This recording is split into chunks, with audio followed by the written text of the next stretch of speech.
8টা fake ID, 8টি fake ID আপনি দেখেন। আরো কিন্তু 5-6টা সে ই করেছে, রিমুভ করেছে, কিন্তু এগুলো রিমুভ করতে পারেনি। 8টি ফেক আইডি ওসির রুমে, এই যে দেখুন আপনারা। তো তিনি নিজে স্বীকার করছেন। তাহলে আপনি বলেন, একজন সাংবাদিকের 8টি ফেক আইডি থাকলেন, তাহলে আমাদের নেতাকর্মীরা বারবার অভিযোগগুলো করছে যে গুপ্ত সাংবাদিক যেন না থাকে, দয়া করে সাংবাদিক থাকবে নিরপেক্ষ। আবার নয়া দিগন্তের মতো সরাসরি জামাত কিংবা শিবির অধ্যুষিত হতে পারে। নয়া দিগন্ত সম্বন্ধে আমাদের কোনো কমপ্লেন নেই, কারণ তারা সাংবাদিকতা একটা স্ট্যান্ডার্ড ফলো করে। দিনকাল তো ভাইরাল হয় না, দিনকাল সাংবাদিকের একটা স্ট্যান্ডার্ড ফলো করে। দৈনিক জনকণ্ঠ তো আওয়ামী লীগের সময় ভাইরাল হতো না, কারণ একটা স্ট্যান্ডার্ড ফলো করে, যে দলের মুখপাত্র হয়ে থাকুক না কেন।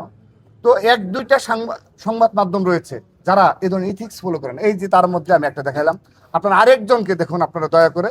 আমি আরেকটি দেখাচ্ছি, তার আরেকজনেরটা, সেখানেও 7টি ফেক আইডি, তার পাওয়া গেছে 7টি। এই দুজনকে শাহবাগ থানায় আমরা সুপোর্ট করে চলে এসেছি। তাহলে আপনারা বলুন, এটা কি সাংবাদিকতা? 7টি ফেক আইডি, এই দেখুন। যদি এগুলো যদি কোনো প্রমাণ লাগে, আপনারা আমার সাথে যোগাযোগ করবেন। এই বিচার কাকে দেব? এগুলো যদি আমরা নিজেরা সাংগঠনিক সচেতন না হই, আমি একটা বিশেষ ছাত্র সংগঠন বলবো, এগুলো থেকে বের হয়ে আসে। এগুলো কখনো আপনাদেরকে সফল করবে না, এবং ইতিহাসে এগুলো আপনার ধিকৃত হবেন।